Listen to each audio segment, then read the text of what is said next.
اللہ میاں جی آپ تو اپنے بندوں کی ہر جائز خواہش پوری کرتے ہیں، نا پلیز میری یہ دعا پوری کر دیں، بارش برسا دیں۔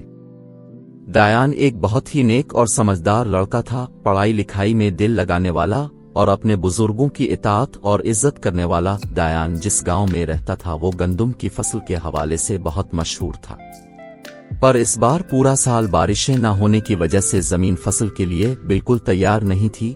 دیانون اپنے بڑوں اور گاؤں کے دوسرے لوگوں کے منہ سے گندم کی فصل کے حوالے سے پریشانی کی باتیں سنتا رہتا تھا۔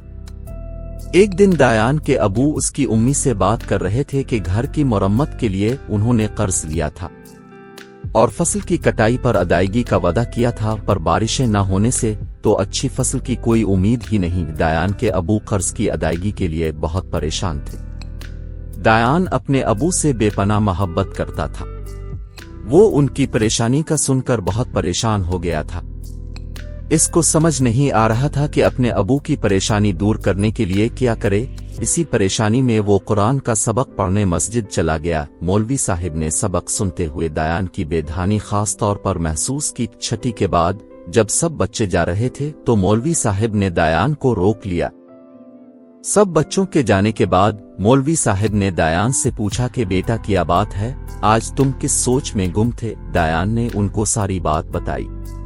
مولوی صاحب شفقت سے مسکرائے اور بولے، میں خوش ہوا کہ تم اپنے ابو کی پریشانی پر ان کے لیے اتنے پریشان ہو گئے، تم ایک اچھے بچے ہو۔ دایان بولا کہ مولوی صاحب میں کیسے اپنے ابو کی پریشانی دور کروں؟ مولوی صاحب نے کہا، بیٹا انسان کی اوقات ہی کیا ہے کہ وہ خود سے کچھ کر سکے، جو رب آزمائش ڈالتا ہے وہی اس کا حل بھی نکالتا ہے۔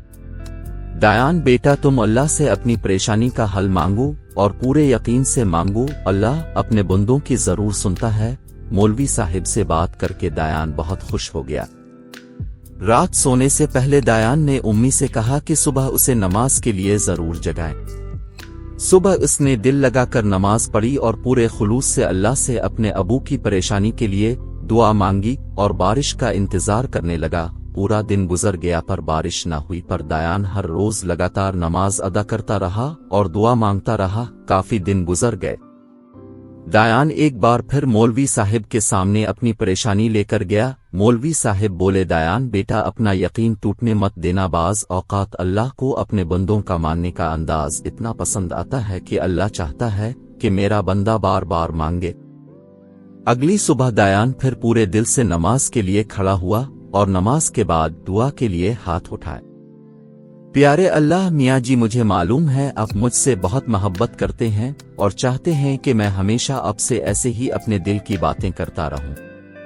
اللہ میاں جی، میں اپنے ابو کے لیے بہت پریشان ہوں، اگر اس سال ہماری گندم کی فصل اچھی نہ ہوئی تو میرے ابو اپنا وعدہ پورا نہیں کر سکیں گے۔ اللہ میاں جی، اب تو اپنے بندوں کی ہر جائز خواہش پوری کرتے ہیں، نا پلیز میری یہ دعا پوری کر دیں، بارش برسا دیں، میں ہمیشہ آپ کا اچھا بندہ بن کر رہوں گا۔ ابھی احمد نے ہاتھ چہرے سے ہٹائے نہیں تھے کہ اس چھوٹے سے گاؤں کے چاروں طرف گہرے کالے بادل آ گئے تھے۔ دایان دوڑ کر باہر نکلا اور کالے بادلوں کو دیکھ کر خوشی سے اپنے امی اور ابو کو آوازیں لگائیں۔